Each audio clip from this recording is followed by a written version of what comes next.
Welcome to the WCKN Intermission Report, brought to you in partnership with Josie's Pizzeria and the Clarkson University Student Association.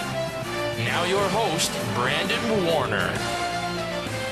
Welcome back to the Cheerleading Arena. The Cornell Big Red hanging on to their one-goal lead as they lead the Clarkson Golden Knights after 2 periods of play, and it's really been Jill Saulnier. She was on a mission yesterday. She had 2 goals against the Harvard Crimson, and so far she's been the biggest difference maker. She's flying all over the ice. Clarkson really having a tough time really corralling her. She hasn't put anything up on the score sheet just yet, but I think if she continues at this pace, there's a good chance she could find the back of the net in the third. Certainly a player that knows how to score big goals for this Cornell team. She's a junior, but she's played in a lot of big games, having a season career high 53 points now this year. She's been excellent for the Big Red. She's always been a playmaker for them. She's been doing well to keep the Knights on their toes. They have to be quick out there trying to cover her. She's been all over the ice for Cornell. You really can't underestimate her speed. Otherwise, she will absolutely blow by you. She has been all over the ice for Cornell. She's easily been their best offensive player. She's really dominating Clarkson's defense right now. They got to try to do something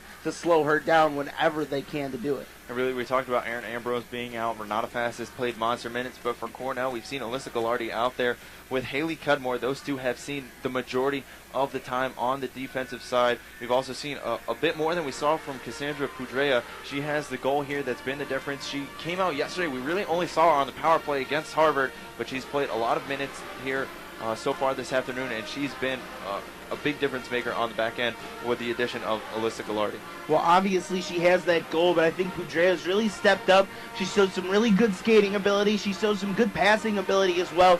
So one of the reasons Cornell's been so good, they're moving the puck out of their zone very quickly. You could see when they get hemmed up in their own zone, the Knights can take advantage. But right now Cornell's moving that puck so fast out of the zone that Clarkson doesn't really have a chance to set up much in the offensive end.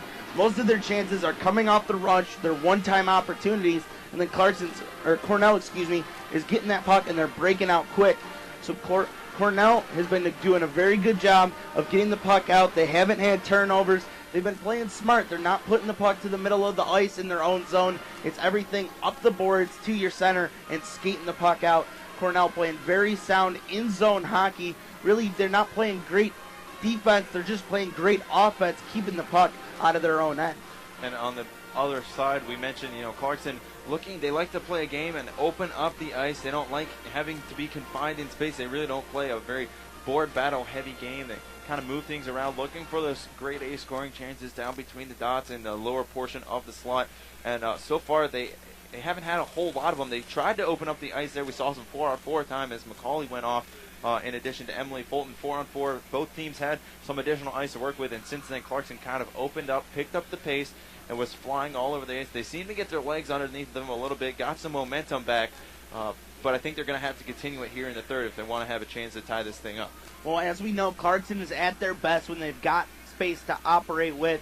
They can have some board battle winners like Shannon McCauley and Olivia Howe, but their game is more about that skill. They want to find open ice. They want to find people cut into the slot, making cuts to the middle of the ice. And right now they just can't do that because the defense Cornell's playing.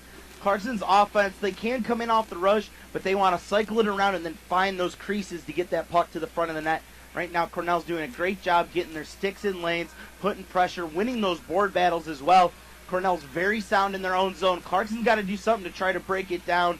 We don't know what it's going to be yet, but Clarkson needs a goal here in this third period to try to get back into it. Right now, Cornell obviously leading 1-0 after that goal early in the first period from Pudrea. Not too much offense in the second, but I'm sure both teams going to try to score 1 or 2 more here in the third. Cornell going to need to try to pull away because you don't want to give a team like Clarkson, you don't want to get within 1 goal because they've got some guys that can score out there. The same for Clarkson. You don't want to let Cornell get a 2-goal lead. Otherwise, you're really behind the 8 ball. And Matt, we talked about, watching these top 2 lines for most of the scoring chances. Kaylee Mercer, I think, has been the best player as far as all-around play on the ice. She's looked good in her own defensive zone. She's had a couple of great scoring chances skating out there.